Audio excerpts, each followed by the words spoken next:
Saudara, keberangkatan 393 calon jamaah dan petugas haji kelompok terbang 2 dari Bandara Internasional Sultan Iskandar Muda Belah Bintang Aceh Besar menuju Madinah tertunda 11 jam. Penundaan dipicu kendala teknis yang dialami pesawat Garuda Indonesia hingga harus menjalani perbaikan.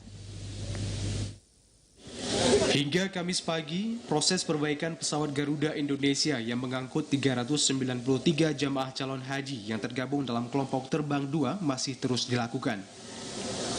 Penundaan membuat jamaah yang tergabung dalam kloter 2 harus menunggu hingga 11 jam.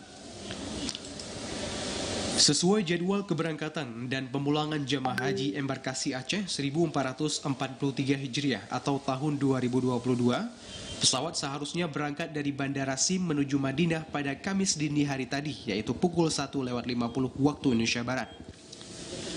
Namun kendala teknis membuat pesawat batal berangkat karena harus menjalani perbaikan. Adapun jamaah yang tergabung dalam kloter 2 merupakan jamaah calon haji asal Banda Aceh sebanyak 69 orang, Biren 117 orang, Bener Meriah 55 orang, berikutnya 59 jamaah asal Aceh Tengah, Gaya Lues 30 orang, dan Aceh Tenggara 58 orang. Jamaah haji kloter 2 yang terdiri dari 393 orang ditunda keberangkatannya dikarenakan terjadi maintenance pada pesawat Garuda, dan ini berdasarkan hasil rapat bersama stakeholder.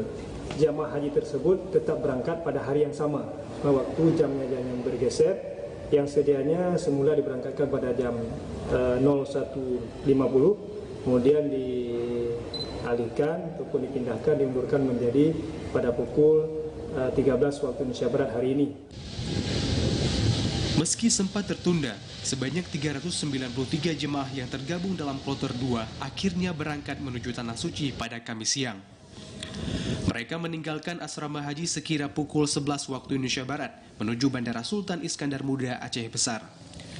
Dari Aceh Besar, Arman Konadi, TVRI melaporkan.